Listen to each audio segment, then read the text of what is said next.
All right, it is 7 o'clock, so we are going to go ahead and get started with the program. Thank you for being here this evening. My name is Kaylee Zazula, and I'm the Program and Education Coordinator for Travis Audubon. I want to welcome you to our October speaker series with the Commons Ford Prairie Committee. I want to thank everyone who joined us for the 2020 virtual Victor Emanuel Conservation Award celebration honoring Sheila Hargis. With your help, we have raised $96,000 for Travis Audubon to continue inspiring conservation through birding, even during this pandemic.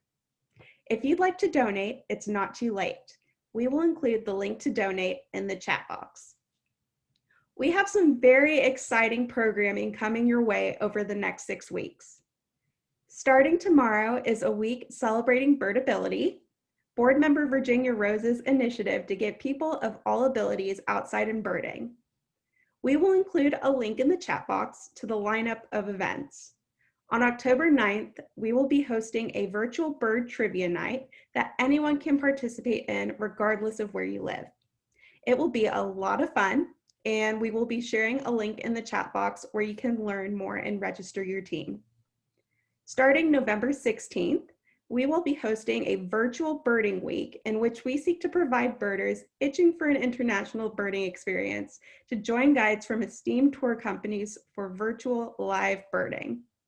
That's right, as you sip your morning coffee from the comfort of your own home, you can experience real-time birding with knowledgeable guides in fantastic birding locales around the world, including Costa Rica, Panama, and Ecuador. Check out the calendar on our website to learn more about these events, as well as upcoming field trips and classes. We will get started on the presentation soon, and in order to prevent any audio or visual distractions from our speakers, we ask for you to turn off your video and microphone if it hasn't been done already. Throughout the presentation, you're welcome to use the chat function, and we encourage you to leave questions there. At the end of the presentation, we will be having a question and answer session with the panel using the questions you leave in the chat. With that being said, I will introduce co-chair of the Commons Ford Prairie Committee and honoree of this year's Victor Emanuel Conservation Award celebration, Sheila Hargis. Sheila served on the Travis Audubon Board of Directors for 12 years, including 2 as board president. During her tenure, she hired staff, led the fundraising for and subsequent acquisition of 10 acres to Baker Sanctuary, and oversaw the donation of Katura Canyon to Travis Audubon. She was also one of the founders of the Commons Ford Prairie Committee and has been a fundamental player in the prairie restoration process. Please join me in welcoming Sheila.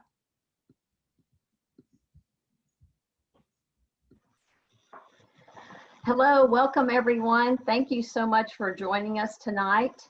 I'm honored tonight to be co-presenting with 3 of my fellow committee members. And we thought this would be maybe a little more exciting, a fun way of letting you hear from different viewpoints about why we love Commons Ford so much and why we're involved with the committee and what projects really interest us the most. And of course, we're going to share some of our favorite bird and plant photos with you. And I'm hoping that out of that, you get a sense of just how amazingly cool we are as a committee, right?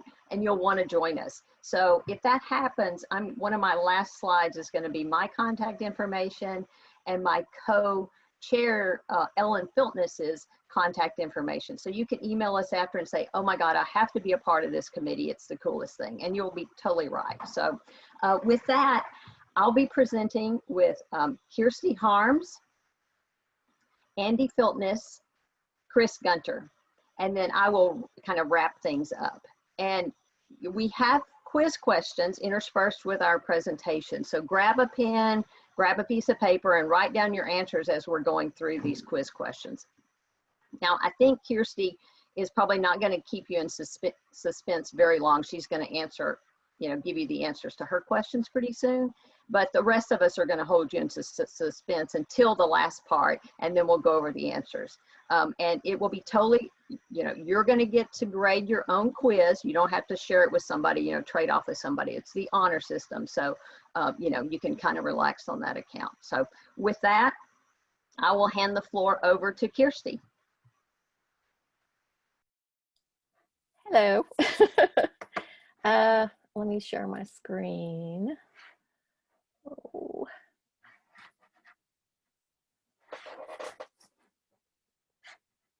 Uh-oh.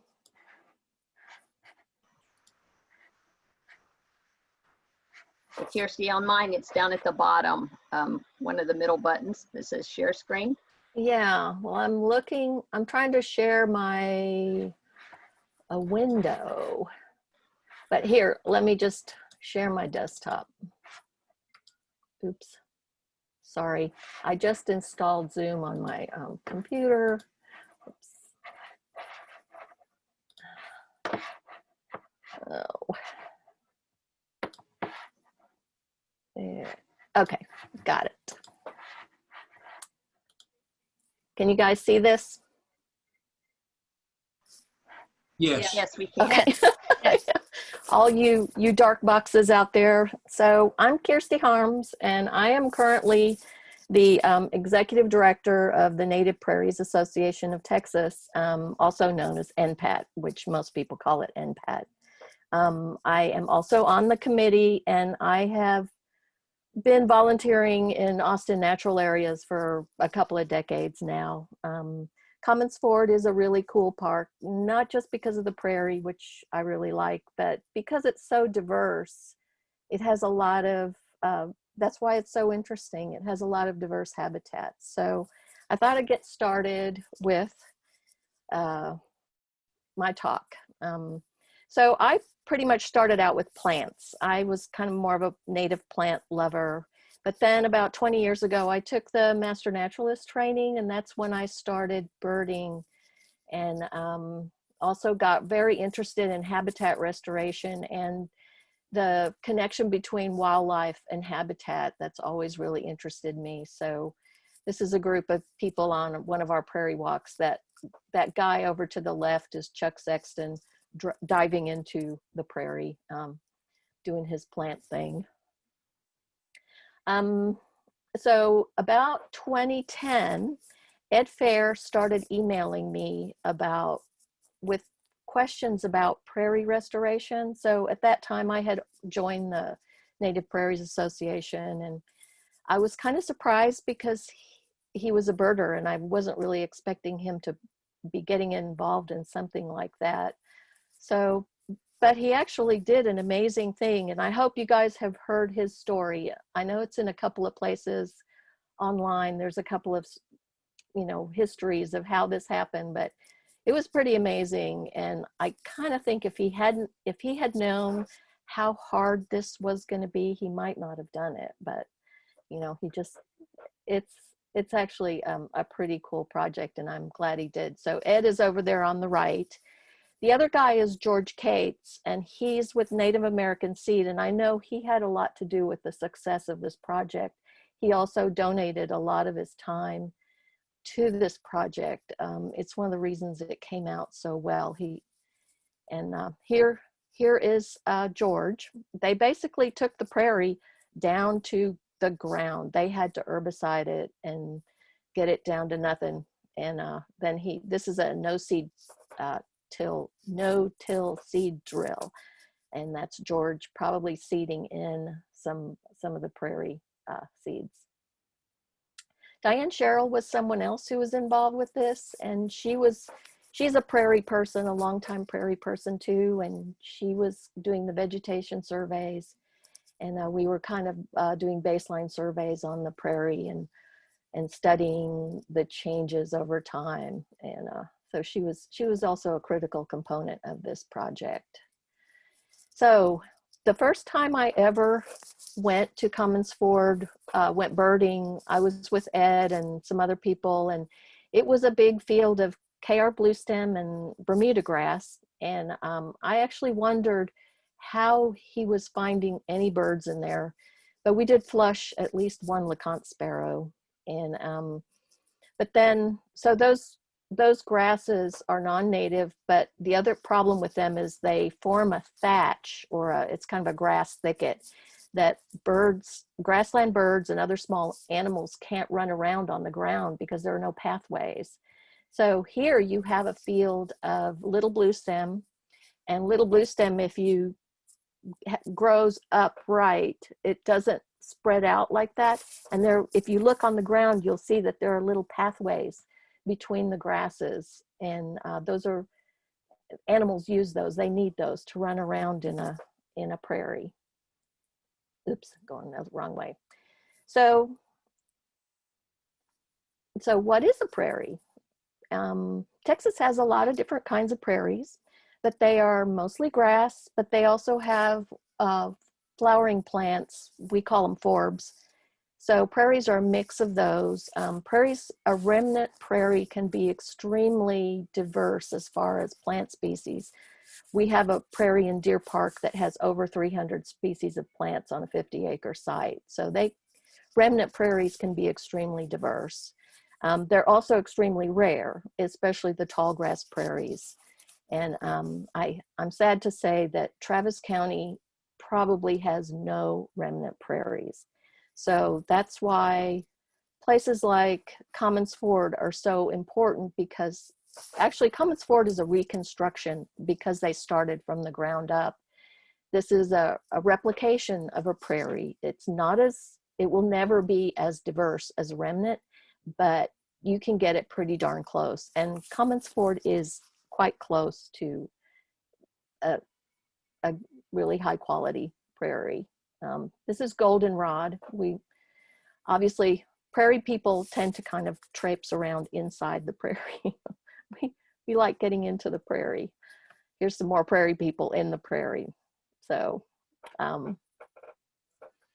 this is this daisy looking plant. It's cowpen daisy, and there's a mix of goldenrod in there. And these are a couple of longtime prairie members. There's a little bit of switchgrass in the background there.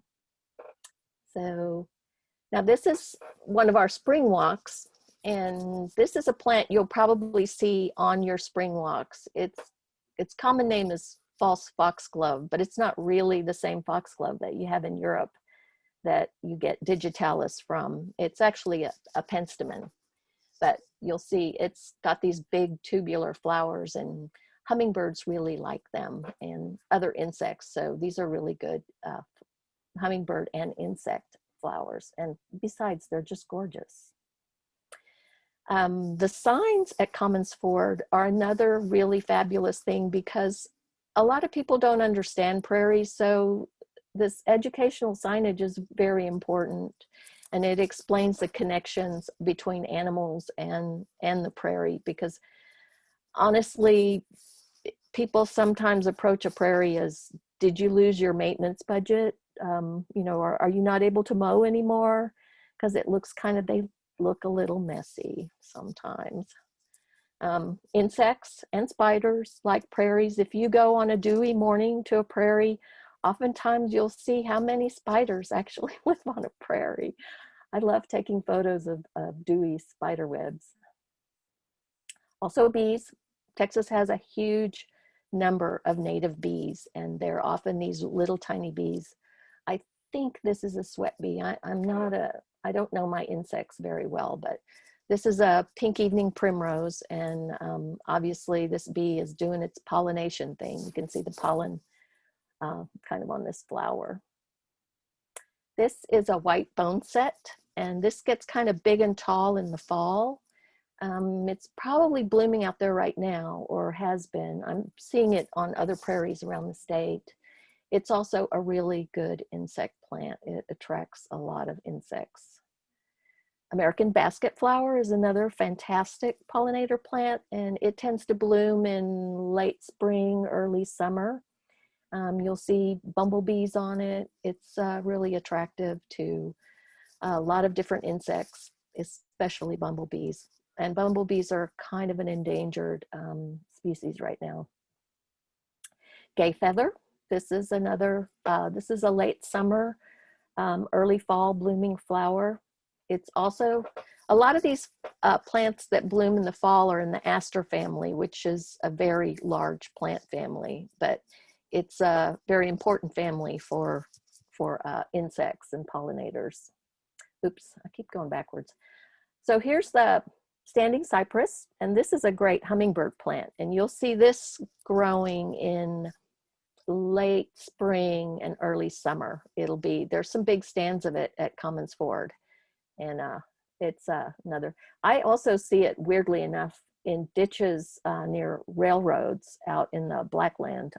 It's just, there's remnants of it all over the place.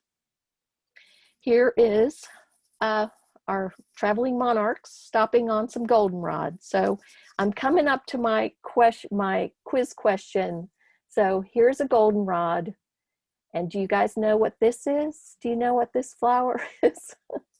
So my quiz question is, what's the difference between a wind-pollinated flower and an insect-pollinated flower? So I don't know if you guys, should I save that for later? Yes? No? No, you can go ahead and tell Okay, them the answer. Let you know, this is what a ragweed flower looks like. It's a close-up of ragweed. And so the thing that's making you sneeze is ragweed, and that's how invisible that flower is. And it's wind pollinated, so it's blowing around in the air, whereas this is insect pollinated, but it blooms at the same time as ragweed. So a lot of people think that's what's making them sneeze. I think it could make you sneeze, but you'd have to stick your face right into it.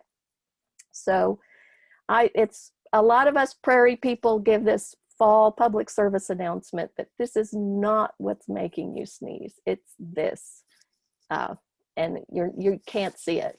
Same with a lot of trees. You know, trees are wind pollinated. That's why juniper makes people suffer so much. Is you don't see flowers. It's just blowing pollen. This is a weed, or a weedy species, but I have to speak up for some of the weeds because they're often really good for wildlife. Croton is another one. I don't have a photo of croton, but it's an excellent wildlife plant, and often it will be out mixed in with other things. Actually, also the short western ragweed, which is a really short ragweed, is actually a good wildlife plant. So I'm sorry, but hopefully it's not making you suffer too much. Here is one of the prairie grasses. This is the flowering stem of big blue stem. This is also sometimes called turkey foot because it kind of looks like a turkey foot. But you can see the little flowering parts, because grasses, those are the flowers. Those are the stamen and the anthers on the grasses. This is another grass. It's one of the big 4 prairie grasses, Indian grass. It's a really beautiful fall blooming grass. It should be blooming out there right now. This is another grass. This one tends to bloom more in the spring. It's eastern gamma grass, and when it goes to seed, the seeds will actually almost look like little corn kernels because it's a distant relative of corn. And prairies, fire is an important part of prairies. Partly to control the brush and that thatch buildup, because it will build up over time and make it harder for animals and to run through there. Plus, grasses really respond to fire. So once you get a little rain, this looks really toast right now, but it will green right up. In fact, it sort of stimulates the grasses and some of the other, you'll get different things coming up when after a fire. One of my favorite walks at Commons Ford was with a group of herbalists, and they were so interesting. I learned so much, and that's what I love about these plant walks, is what people bring to them. She's a local herbalist. I can't think of her name. Terry Siegenthaler might remember. But one thing that happened on the walk was we ran into this, and you guys should know this plant. This is bull nettle. There's a lot of it in the prairie, and it stings like the dickens if you touch it. And someone did get stung on the leg, and one of the herbalists suggested a yarrow poultice to put on that. And there's also yarrow growing in the prairie, so they were able to help this poor person who had a kind of got stung on the leg. Another thing about this plant though is, and I've been told this, I haven't tried it myself, but those little fruits on the, if you can somehow get the little nuts off this plant without burning yourself, they're supposed to taste good. So I don't know, I've never tried it. So the other thing about prairies is they look very different at different times of year. This is kind of what it looks like on a dewy spring morning. That coppery colored grass there is actually last year's little blue stem. When it's fresh and probably down low in that prairie, it's kind of a blue-green sagey color. And then as it gets old, it turns a copper color. But it's that really upright grass that's sticking up there. And this is what the prairie looks like in the winter. There's lots of little blue stem, and the big blue stem turns copper colored too. So I just love prairies at different times of year. This is a large, switchgrass gets really big like this. So there's a big stand of it right there. That's really my talk. My last quiz question was, what are the big 4 prairie grasses? And actually what I can do is paste the answer or paste a PDF into the chat box, and you guys can get the answer there. There's actually one from the Tallgrass Prairie in Oklahoma. There's a really nice PDF. I'll go ahead and give you that link. But thank you. I really enjoy being on this committee. And that's it for me. Thanks, Kirsty. Let me see if I can stop myself.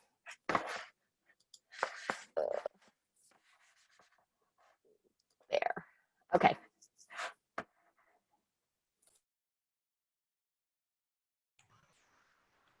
All right, next up is Andy. Hi there, everybody. Good evening. This is Andy Filtness. Let me just open up my presentation here.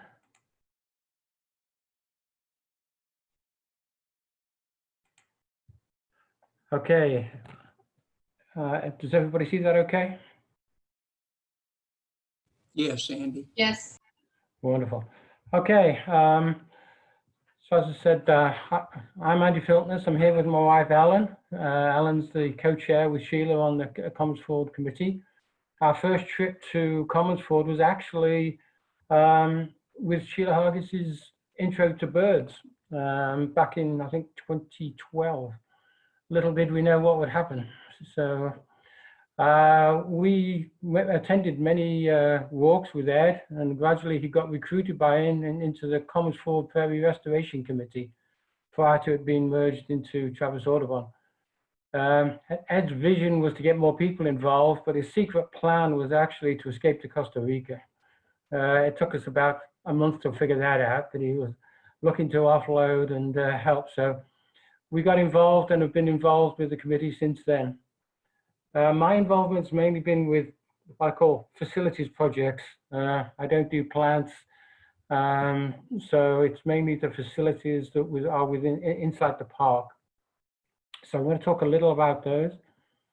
First one, Kirsty's already mentioned the signs and benches. That started in 2016. There was a small committee of Ed, myself, Ellen, Brush, and Diane. We kind of drew the layout of the 4 signs, came up with the concept, and then Nancy Jervis did a fantastic job of making it look really good. So they were installed, say, 2016, as was the benches, otherwise known as the bus stops. It took a while. There's 2 of them. We had to fight with PARD a little bit to get them installed where we really wanted them, so that you could get a good view of the prairie. There's one by the barn, and here there's this one on top of the hill down that angle path that overlooks the prairie. Place so you got a bit of shade, but also got a good view and good sunlight for looking at birds. After that, we did a bit of work on the notice board, but then the concept of having a water feature or water drip took hold. And so began the long story of the bird blind and drip, otherwise known as Rusty's Perch. That began in spring of 2018. The team of us was myself and Alan, Mark and Andrew Lyon, and Lee and Deb Wallace, who are now in Albuquerque. Special thanks, of course, to Cecilia Green, who made an excellent donation, which helped put this thing together. So this is just a before and after shot, really. It took a while. We finished in about, I think, May or June of that year. But we carefully selected the location. There is no water at Commons Ford, as you know. There's no electricity. So we had to come up with a water collection system that would then gravity feed into the drip. A decision was made not to provide any food, so it's just pure water only. The location, as you see, has got plenty of bushes and trees for bird security. It's also slightly downhill to help the water flow, and it's also backlit so that all of those with cameras are actually taking with the sun behind them, not in front of them. So a little thought went into the location. It's also pretty well hidden. It's off the main track, so we don't get too many passers-by and dogs, but just a few. So the bird blind has gone well. We kind of went to many other bird blinds around the area, such as Inks Lake, Lakeway has one, Charrow Ranch, Inks Lake Fish Hatchery.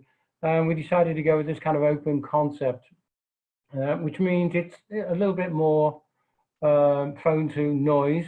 I did learn pretty early on, don't use a gravel path like they have at Inks Lake, and say, please approach quietly, and then have you walk on a gravel path. It doesn't work.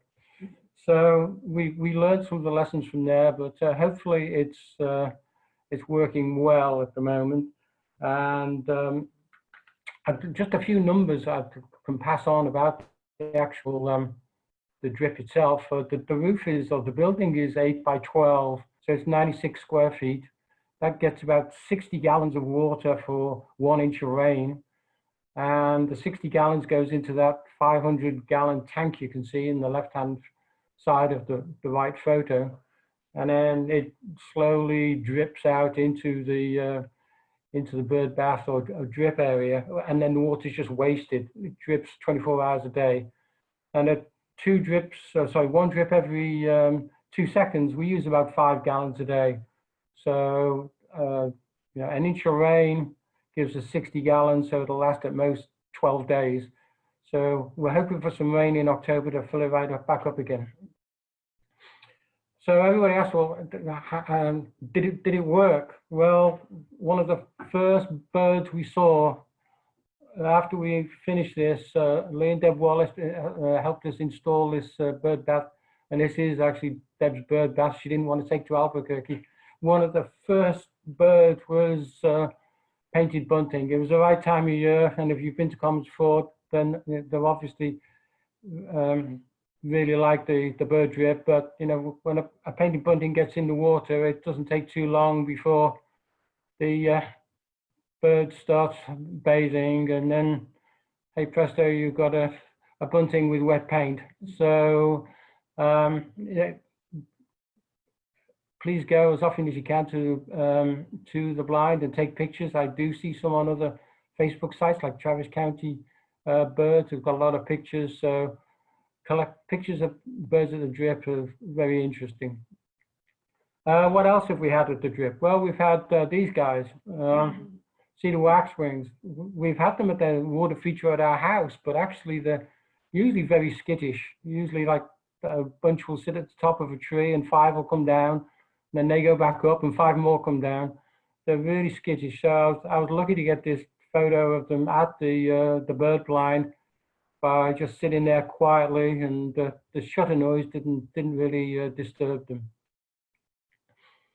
Okay, so some other stories about some other birds that we see. This is obviously the emblem of the Commons Ford Prairie Committee. It's on the hat, it's on the website, it's everywhere. And one day I had been at the blind and was leaving, actually headed home, drove down from the barn, down the road, and then this guy just landed on the post here. So I thought, that's nice, got all the prairie in the back, I'll take some pictures.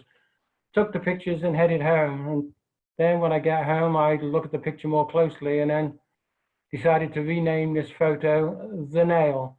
So all I can see now is The Nail. And if any of you happen to go to Commons Ford in the near future and walk down the path from the barn, you can find The Nail. There is only one Don post with a nail in it, and the scissor tail chose that one. So be on the lookout for it. So other birds at Commons Ford, our story on the warbler was that back in, I think it was 2015, Ed had a fundraiser called Bird Poker, and you went out in teams, looked for birds, and then you played your best 5 birds for rarity or interest value. And Ellen and I decided to cheat and go scouting the day before and found this guy. So we were all excited. And the only person we could find was Ed. But of course, we couldn't tell Ed that we'd found his bird because he was going to set the value or worth of each bird individually. So we didn't want to tell him we've got it. We didn't want to put it in eBird because we'd give our hand away as to everybody go looking for it. So we sat on it until the next day. And then, of course, we went looking for it, and Murphy's Law struck. No bird. So unfortunately, it didn't win us any prizes that day, but it showed up about 3 days later, and then went on to, as nesting pairs, fill everybody's eBird inboxes with rare bird alerts for every weekend. So it's now really synonymous with Commons Ford, and particularly the boat dog. Green kingfisher. This is an interesting bird for me because it took forever to find this bird. And the story was here, we all went looking for a tropical parula. We were all staring high into the topmost reaches of the pecan trees at the creek, straining our eyes, warbler neck, complaining. And then we turn around and there's a green kingfisher sat looking at us like, what are you doing? So we're lucky to get, it sat there for quite a while, it didn't leave. We never did find a parula, but we did get the kingfisher that day. So you don't always get what you want, but maybe you just get lucky. And then finally, I've been working at the drip one day, and I just stepped out right behind and just wandering around looking up, and I look up, and then of course the eagle flies over. It's all the same bird, not 3 birds. I think it's about a 4-year-old bird. The little tips are black in the tail. But Ellen used it on the Facebook site for Commons Ford. So I invite you to take a look at that as often as possible. And it's interesting to see the reaction from other people who watch the Facebook site but aren't birders.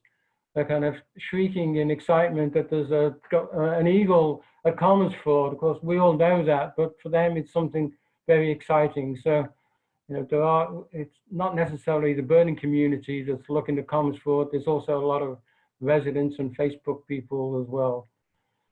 So I leave you with my bird quiz, mainly eBird related. If you know me, you know I do eBird quite a lot.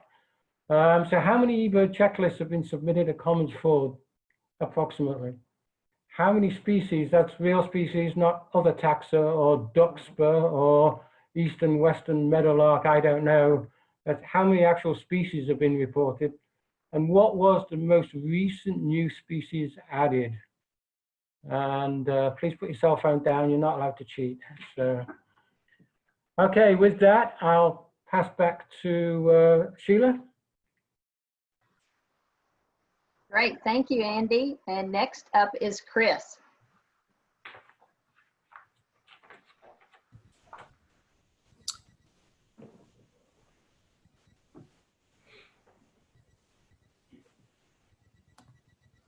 Good evening, everybody. I guess my favorite project at the park is the monthly walks that we have. Hey, Chris, are you sharing your screen? Oh, I'm sorry. Hang on just a second. Sorry. Or is this a teaser? Are you trying to tease us? Pardon me, hang on just a sec.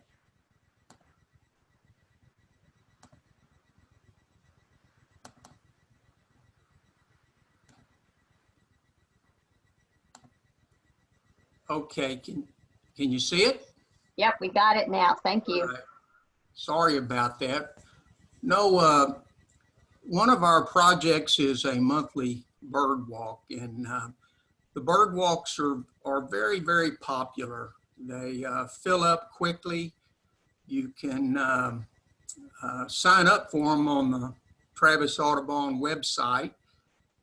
We welcome everybody, and typically our bird walks will have some first-time birders, we'll have some experts, and we'll have a number of people in between. The walks are pretty easy. They take about 3 hours. They cover about a mile, maybe a mile and a quarter. It's kind of a big rectangle that we do. We start all of our walks at the barn. And if you've never been out to the park, when you enter the park off of Commons Ford Road, and you just stay on that road and you keep driving until you come to this place. You can't miss it. And I tell people, you know, look, if you've only got 1 hour to bird, go to the barn and just hang out around the barn. You're going to see a lot of birds right around there. We have bluebird houses scattered all around that area, and you're guaranteed to see some bluebirds there at the barn. There's always a lot of lesser goldfinches around there, as well as house finches. If you get lucky, you might see blue grosbeaks. These guys have pretty much left for the season, although I saw on eBird this week that somebody saw a juvenile blue grosbeak just a few days ago. And this guy is kind of special, this vermilion flycatcher. He likes to hang around the barn. He's gone for the season, and you're guaranteed to see a bunch of phoebes, bunch of eastern phoebes. I nicknamed this guy Hollywood. He just really enjoys having his picture taken, and that's my arm, and I took that picture with my iPhone. But I'm not the only person he's ever posed on. But we'll typically hang around the barn for at least half an hour, and you can stay. Sometimes we stay longer than that because there really are a lot of birds around there. And my theory on it is it's right there. It's kind of in a little transition area between the prairie habitat and then the oak juniper uplands. So you just get a good variety of birds. But after a while, we'll head off down to the lake, and the trail takes you right through the prairie that Kirsty did a great job talking about. And I'll reiterate something that Kirsty said that I like about that prairie is it just changes all the time. Every month it seems like it's taken on a whole new personality. This was a picture back in the springtime. This is a picture just a couple of weeks ago. And like Kirsty said, this is the little blue stem from last year. And then this is another one from a week or two ago with all that beautiful goldenrod. But in the prairie, and everybody understands it, there's no way I can show all the pictures of all the birds that are out there. It's just, it's unbelievable how many birds are in the park, but you're likely to see like Andy said a few minutes ago, the scissortail flycatchers, at least as of last Saturday, there were still some out there. We saw some when we did the big sit. These guys are gone.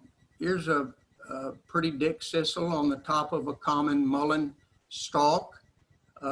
Very common bird out there during the summertime. And occasionally we'll run across one of these crested caracaras, interesting birds we don't see out there all that often. And I saw this guy out there yesterday, a Couch's kingbird, which surprised me a little bit. He ought to be gone here pretty quickly. This is, and I can't remember if Kirsty mentioned this or if you mentioned it a while ago, Sheila, but this is one of our winter birds, and it's a real special treat to get to see this guy. This is a LeConte sparrow, very elusive. This picture was taken by Vincent O'Brien. He's in Travis Audubon, excellent birder and an excellent photographer. And it's really, really hard to see the LeConte sparrow this well. But he's here during the winter time, and it sometimes takes a bit of luck to get to see one out in the prairie. He is definitely a prairie bird. And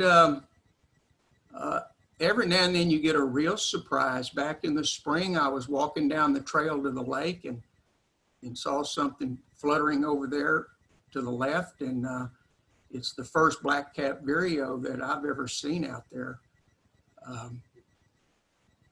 And as we're walking down the trail on our walk, there's a little side trail off to the left, and this is the trail that takes you to the bird blind.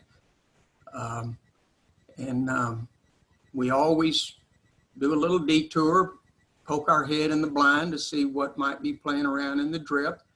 And I would like to say many thanks to Andy and Ellen Filtness. They're out there every week maintaining the blind and the drip and, the area around it. I really appreciate what they do. But we then leave the prairie on our walk and we drop down into the river bottom and take a right turn. And this is the trail that parallels the river or the lake. The lake is to the left, and it's obviously more of a riparian habitat and much more wooded. And so we, tend to see different things down here. We've been very lucky and fortunate the last few years to have some great horned owls nesting in one of the big, massive pecan trees over on the right side of the trail.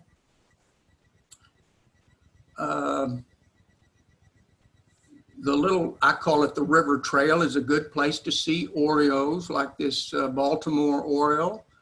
And we have orchard orioles that nest. You'll see them down there on that trail. Warblers, great place to see warblers like this little yellow warbler from a few weeks ago. And this is my quiz here. This is my quiz question. Tell me what you think this is. I will add that the photograph, and I take these pictures with a little pocket camera, but the photograph does not do the eye ring justice. This bird had a real distinctive eye ring. The things that kind of caught my attention are the real white throat and looks like a little triangular bill. But that at the end of Sheila's presentation, she'll ask you again, send in what your vote is on what you think this bird is. And then the trail opens up to the waterfront. That's Lake Austin, another view of it. And you got a big wide open lawn. There's a creek that comes in there on the right. This is the boat dock that's down there. You know, Commons Ford has really been kind of a well-kept secret for a long time. Until this spring, it seems like when the pandemic started and the shutdown happened, Commons Ford was discovered by all the young people looking for a place to gather. And it really got pretty wild out there. The boat dock gained a little fame when one of the local park rangers went out there to, you know, talk to the folks about social distancing, and some dude pushed him off that boat dock right there. And that was at the tail end of April. And within just a few days, the city imposed for the first time capacity limits on the park and instituted a permit system that if you wanted to visit the park on Thursday, Friday, Saturday, or Sunday, you had to go online and get a permit. And it did the trick. It kind of lessened the crowds out there. But it was kind of a hassle. I'm happy to say that a couple of weeks ago, the city kind of lifted that system, did away with that system, hopefully, you know, for the rest of this year, I hope, and maybe into the spring. But anyhow, when we come out on this area, to this area, we always spend some time down on the water's edge looking for, you know, whatever we can see. That beautiful picture of that yellow-throated warbler that Andy put up a few minutes ago. This year, let's see, I suppose y'all can see my cursor, but this cypress tree to the right of the boat dock, oops, pardon me, that tree is, that's where the warbler nested this year. And last year it nested over in this big cypress tree to the left of the boat dock. But you know, you're likely to see, or you may see, like an Egyptian goose. There's really, you know, it's just no telling what you're going to see down there. I don't have a picture of them, but we had a bunch of wood ducks down there earlier this year. And I guess my favorite bird seen on the waterfront was a couple of years ago. My wife and I were down on the lake's edge and heard and saw a common loon out there. But, you know, you're likely to see a great blue. This guy surprised me a little bit. This eastern kingbird was right in a willow tree, right on the water's edge. I would have expected him to be more up on the prairie area. But this is another Vincent O'Brien photograph of a yellow-throated vireo. Beautiful picture down by the water's edge. And when we're done hanging around down by the water, it's time to start heading back. And we take kind of a right turn, and we have an option to either take this trail here, this upper trail that kind of runs along the east side of the prairie, or we can stay down here to the left, and this trail will take you along this creek, the creek trail. Both are great for seeing birds. Along the creek trail, you know, and not just along the creek trail, I mean, really all over the park. The tanagers are very common there during the summer. That's one of Vincent's photographs. This guy, and then I'm sorry for the blurriness, again, it was taken with my pocket camera, but the Creek Trail is a great place to look for and see parulas, northern parulas. They just tend to stay way up in the canopy like Andy was talking about a while ago, and they don't sit still very well, but that's a great, that trail's a great place to look for the parulas. And it seems like every time we go out there, we see something unexpected or out of the ordinary. And one of my walks, we saw this snake skin. This was about a 4.5 foot snake skin, about 20 feet up in a tree. And my guess is it's a Texas rat snake. They're, you know, they're notorious for climbing trees and eating baby birds out of the nest, but that's part of the deal. We've not had walks now for 7 months or so, and I'm very, very pleased to announce that our monthly walks are back beginning November 15th. We'd love to have you come out and join us. We're going to have 3 groups that day. Sheila and Andy and I are going to lead each lead a group. There'll be small groups, five people in a group, but we'd love for you to join us and sign up. And I've enjoyed it. Thank you. Great, thank you, Chris.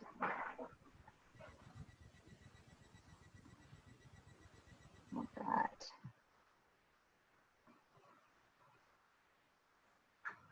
All right, so I am up next, and unless I hear somebody tell me differently, I'm going to assume that you can see my screen, and I'll give you, you know, the cool aspect of Commons Ford from my view.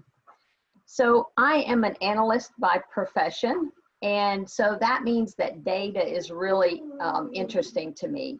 And so if you're, you know, there's a lot of people who go out and bird Commons Ford, but for the most part, they center their efforts on the prairie. And so the prairie is basically this area. So a lot of, you know, birds are in this area, absolutely. But there's other parts of the park that aren't covered very well. And so we decided as a committee that we would hold quarterly bird surveys. And we followed the model of the Hornsby Bend survey in that we break up the area into 3 different sections, and we have groups that go out and on the same day, you know, bird these areas. And so I am typically leading the golden cheek warbler area survey. And I just want to focus on some of the birds that you can find in that area, because some of these birds, you're not going to find them anywhere else in the park.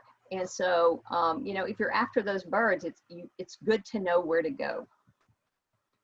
So this is really the typical golden cheek warbler habitat. There's, you know, there's some elevation changes, there's rocky paths, there's a little creek that runs through this. You're surrounded by juniper and, you know, deciduous trees. And if you're lucky and out there at the right time, which means, you know, basically mid-March through the end of April, and you know what these birds sound like, you have a good chance of hearing a golden cheek warbler.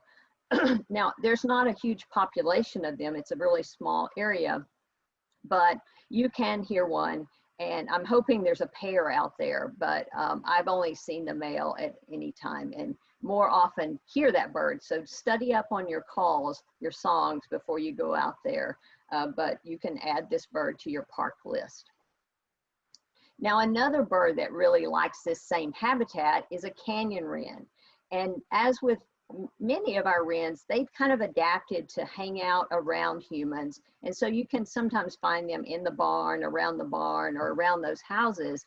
But this area is really their native, you know, habitat. It's a canyon, so they're nesting in the crevices and such. And I love to be up there in the canyon and to hear them blast out their very cool song. Now, if you cross the creek and head up, the hill, you get to the part of the park that's much higher elevation. It's like the entrance to the park.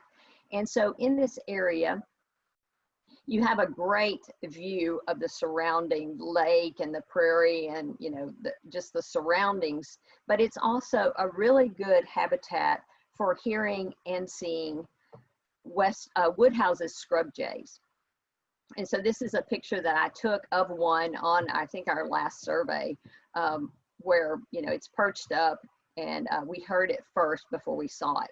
But, you know, I just want to take a moment to kind of make sure that you note that these photos are by Greg Lavity. He's an amazing photographer in Houston. And this is my photo. And to me, the quality is just like nearly the same. So I just want to make sure y'all, you know, notice that.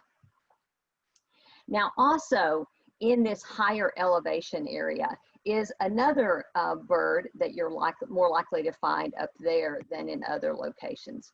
And when I was out on the March survey, the bird was actually, this species was actually over here, and he was singing his heart out. So this is the first quiz question for my part. So listen and, you know, write down what you think the identification of this bird is.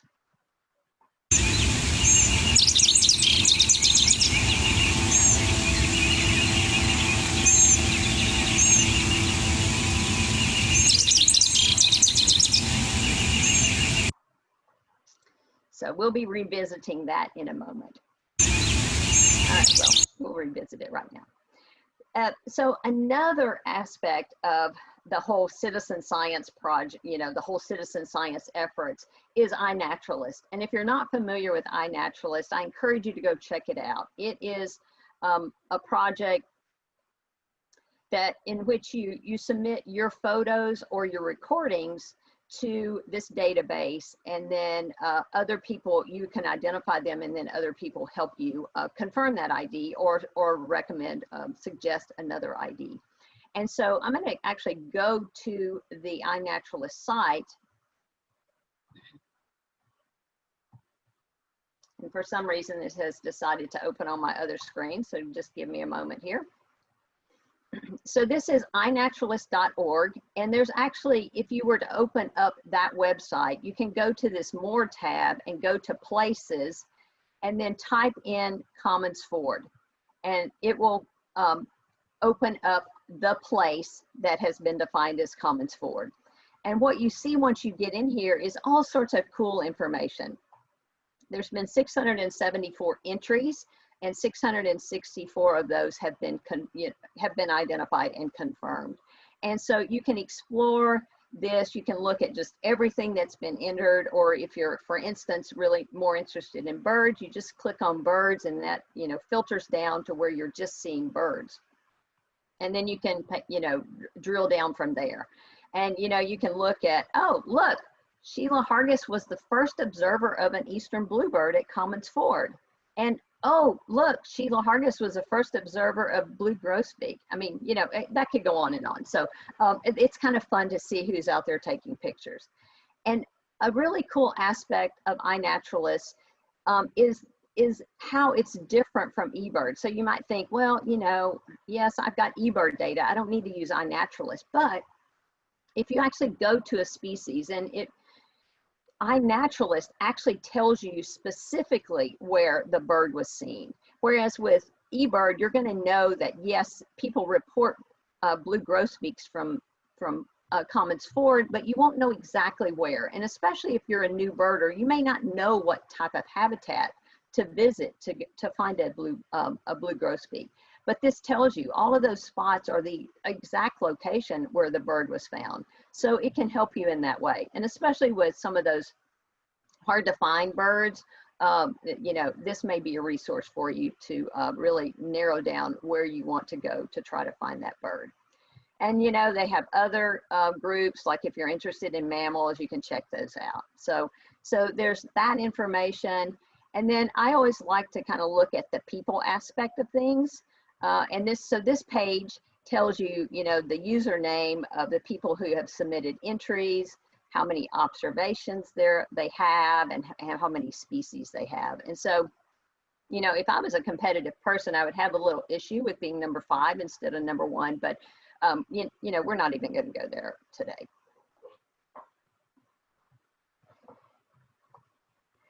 All right, so one of my favorite, or one of my most popular entries in iNaturalist was on a master birder class field trip to Commons Ford. I was leading that, and we were out there enjoying the park, and we encountered one of those very friendly eastern phoebes, and I got this shot. And so this phoebe is sitting on, perched on the binoculars of Hans, who was you know, in the class. And so I posted this to iNaturalist, and I got all sorts of confirmations for my ID of eastern phoebe, and even to the point of the admins saying, well, this certainly turns bird watching on its head, and it's iNaturalist observation of the day. We posted it to our Facebook, Twitter, and Instagram accounts. So for a day, me, this eastern phoebe, and Hans were famous within the iNaturalist community.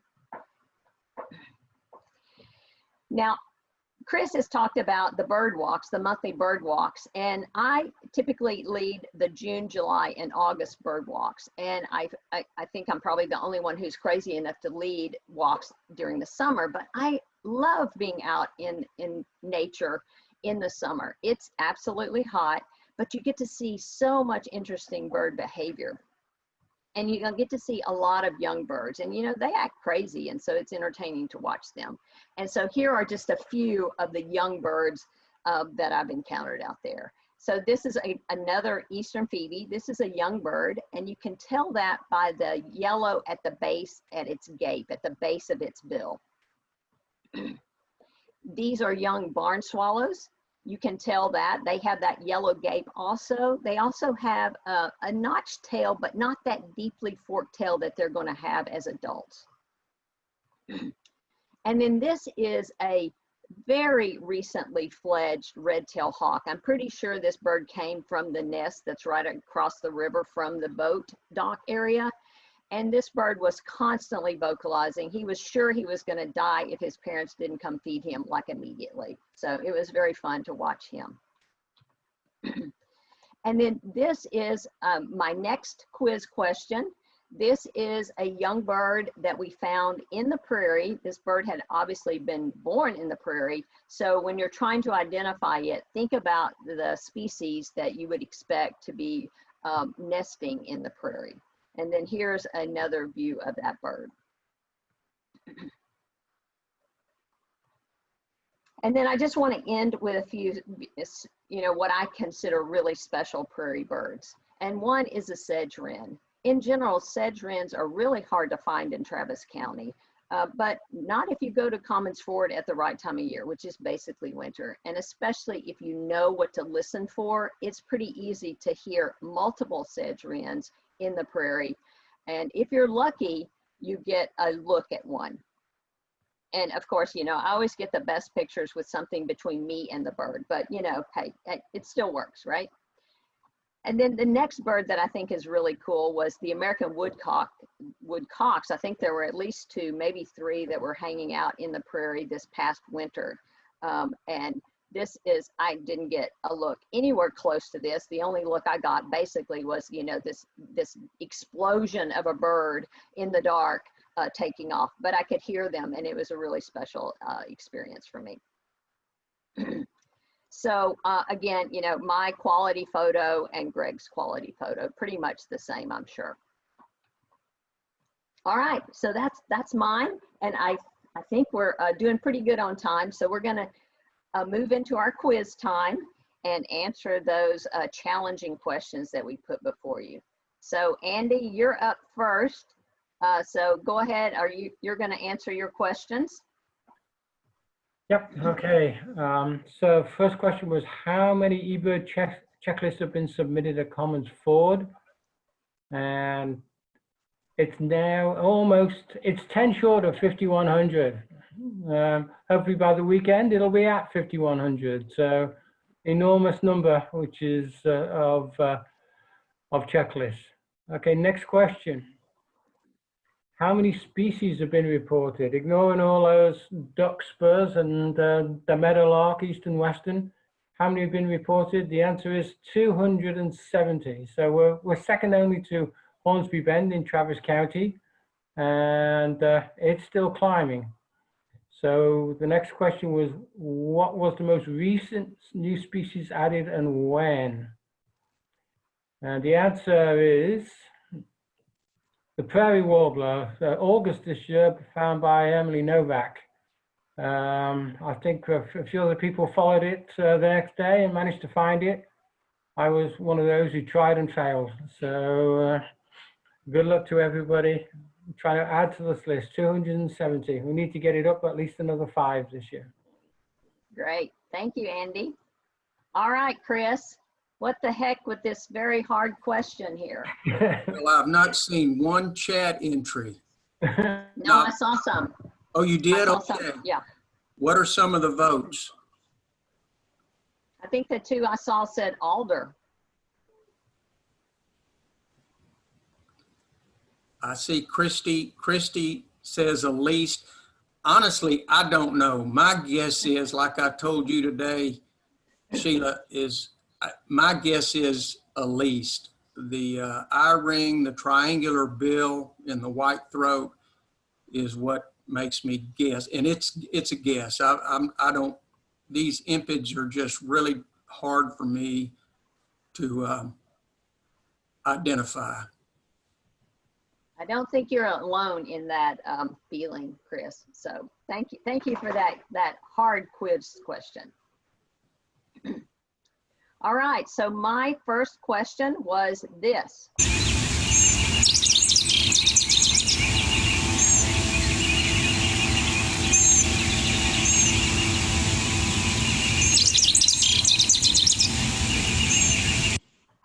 And if you were to see that bird, it would look like a rufous crowned sparrow.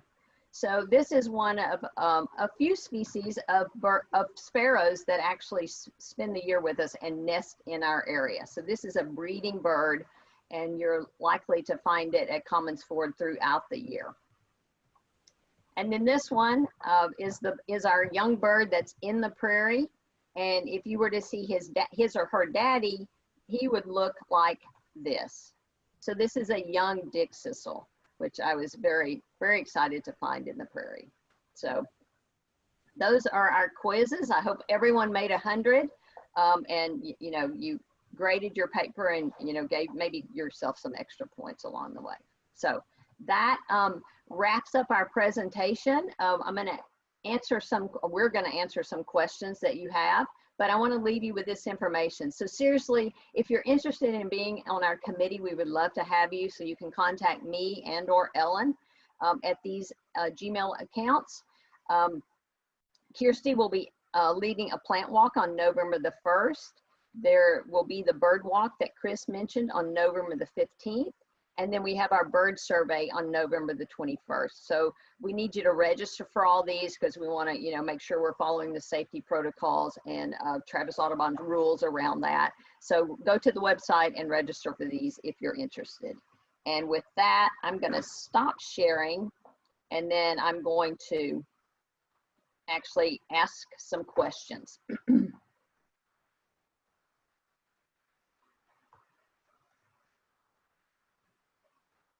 All right, so let me just move this over to my other screen.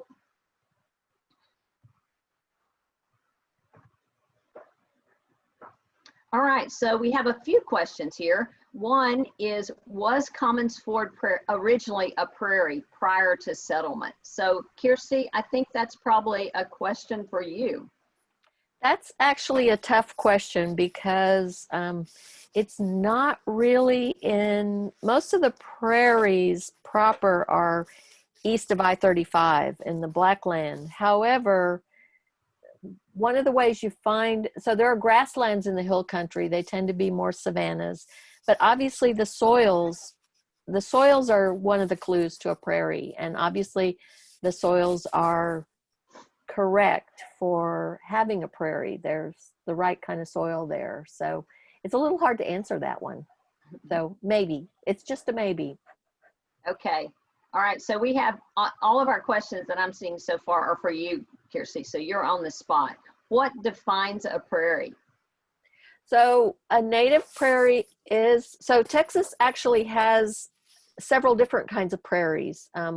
Blackland is one kind, and you find it's like the southern end of the Great Plains. It goes into the central part of Texas. You have really black soil. There are ways to find out what type of prairie you have. A lot of it is the soil. But West Texas has sort of mid-grass, short grass prairies.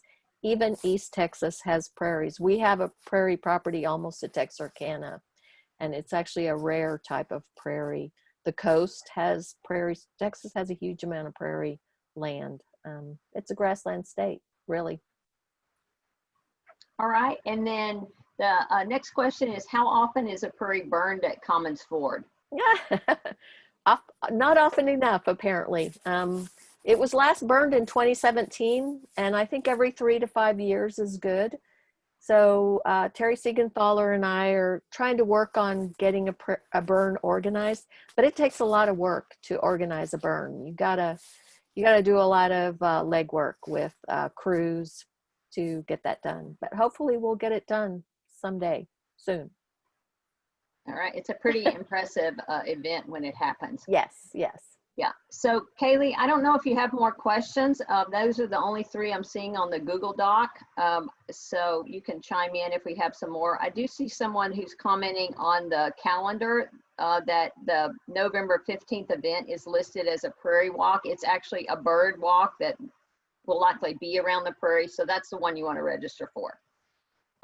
And with that, Kaylee, do you have anything to add? Any other questions or? No, I just want to go ahead and thank you so much, Sheila, Andy, Kirsty, and Chris for being our wonderful presenters tonight. And thank you all for coming tonight, and we hope to see you at the November meeting.